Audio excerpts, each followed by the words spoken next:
MCX daily research पर आपका स्वागत है फ्रेंड। ये video Nifty, bank Nifty, Sensex के लिए रहेगी। आवरली कैंडल सभी की सभी हैं चार्ट के ऊपर जो दिखाई दे रही हैं फ्रेंड।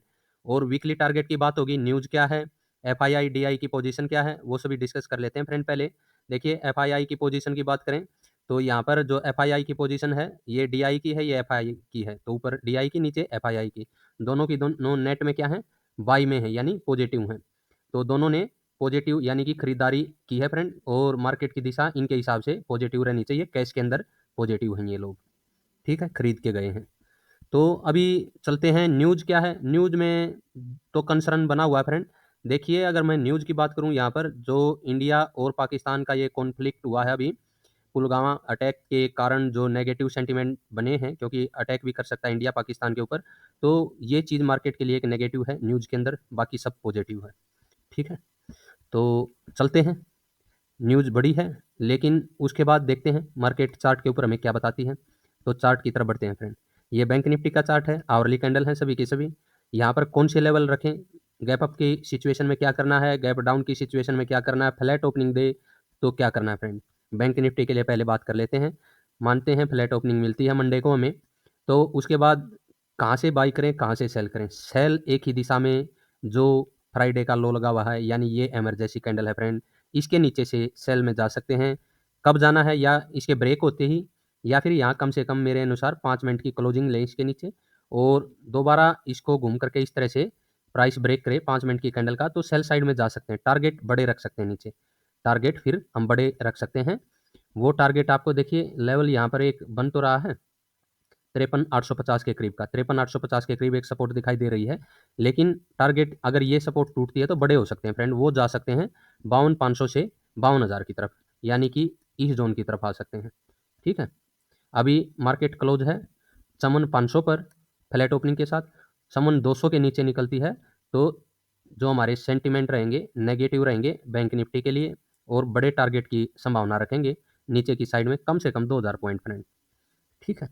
अप साइड में कब बढ़ना है, देखिए अप साइड के लिए ये एसल बन जाएगा हमारा, और जैसे ही ये दोनों कैंडल ब्रेक होती हैं, ये और इस ट्रेंड लाइन के ऊपर प्राइस निकलता है अर्ली कैंडल का, ये हमारे लिए पॉजिटिव है।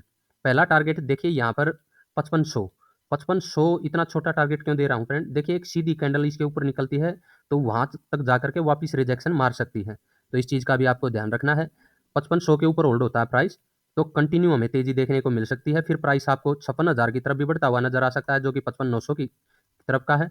उसके ऊपर ये कैंडल ब्रेक करता है प्राइस, यानी 56,000 के ऊपर निकलता है, तो वहाँ से 57,500 की तरफ भी हम बढ़ सकते हैं फ्रेंड, और 1,500 पॉइंट की बात हो रही है यहाँ पर बैंक निफ्टी के लिए तेजी की। ऐसा क्यों कह रहा हूँ मैं, देखिए ये सपोर्ट थी, इस सपोर्ट को यहाँ पर आकर के इस जोन को बैंक निफ्टी ने टच किया है, यहाँ पर इसे रिटेस्ट कर रहा है, इस तरह से टाइम पास कर सकता है थोड़ा, और जैसे ही अपसाइड में अगर इसे रिटेस्ट कर बढ़ेगा तो इस पॉइंट के ऊपर से एक बाइंग बन सकती है, जो कि 56,000 के ऊपर से 57,500 की तरफ कंटिन्यू हम जा सकते हैं, ठीक है।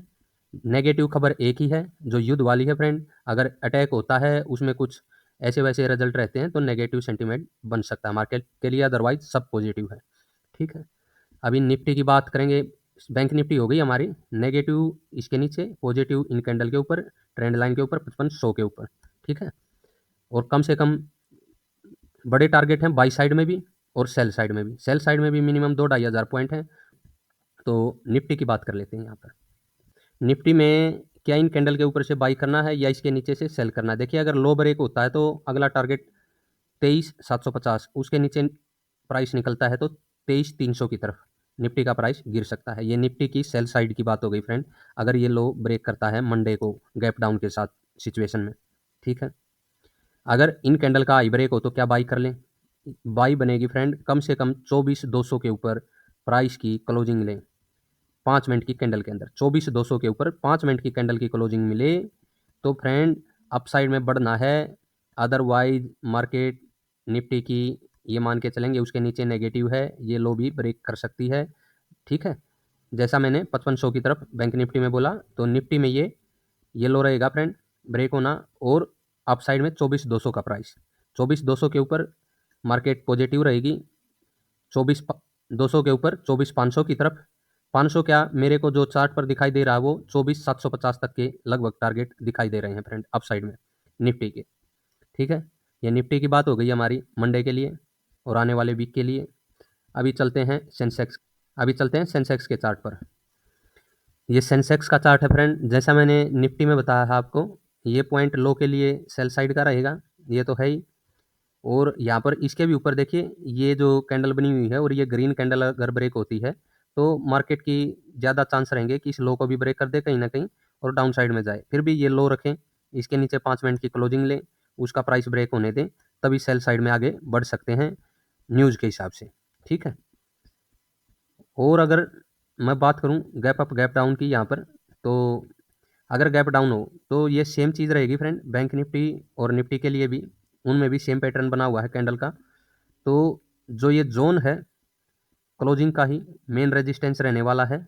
अगर गैप डाउन की सिचुएशन में क्लोजिंग मेन रेजिस्टेंस रहेगा और उसके नीचे डाउन साइड का ट्रेंड बने रहने की संभावना रहेगी, जैसे ये लो ब्रेक करता है या फिर गैप डाउन में देखने को मिलता है। टारगेट क्या रखें? टारगेट सेंसेक्स में रहेगा 76,500 की तरफ, 76,500 की तरफ, 2000 पॉइंट नीचे सेल साइड में। और बाई साइड में इन कैंडल के ऊपर से बाई करें नहीं फ्रेंड, जैसा मैंने निफ्टी में बताया, कम से कम ये जो रेंज है ये है हमारी 79,700 की। यहाँ पर मैं लिख देता हूँ, 79,700 का प्राइस है। ठीक है, ठीक। इसके ऊपर आपको कम से कम 5 मिनट की क्लोजिंग मिले ग्रीन में, उसके बाद प्राइस अप साइड में दोबारा निकले तो बाई साइड में चल सकते हैं। और बाई साइड के टारगेट जैसे मैंने बताया फ्रेंड, लगभग यहाँ से जो सेंसेक्स का टारगेट रहेगा 82,000 की तरफ रहेगा फ्रेंड। ठीक है, 79,720 के ऊपर जैसे ही आपको क्लोजिंग मिलती है और बाई साइड की तरफ रह सकते हैं और 82,000 की तरफ टारगेट रख सकते हैं और कंटिन्यू हमें बाइंग देखने को मिल सकती है। क्या ये आई की रेंज टारगेट रह सकती है? पहला टारगेट यहाँ से ये आई की रेंज ही रहेगी जो कि 80-150 की तरफ है। और जैसे ये कैंडल ब्रेक होती हैं यहाँ पर 82,000 की तरफ हम चल सकते हैं फ्रेंड। ठीक है, तो गैप अप की सिचुएशन में भी सेम चीज़ है, 79,720 के ऊपर 5 मिनट की क्लोजिंग लें कम से कम। अगर गैप अप यहाँ पर मिले तो क्या रहेगी, ये जो क्लोजिंग वाली कैंडल है फिर ये सपोर्ट का काम करेगी फ्रेंड। अगर इस साइड में प्राइस आता भी है दोबारा अप साइड में जाने का प्रयास करेगा गैप अप मिलने के बाद मंडे को। फ्लैट ओपनिंग में आपको पता चल गया, ये ब्रेक होने दे नीचे, अप साइड में 79,700 ब्रेक होने दे। बड़े टारगेट इन्हीं लेवल के ऊपर हम देख पाएंगे। आशा वीडियो आप सभी को पसंद आएगी।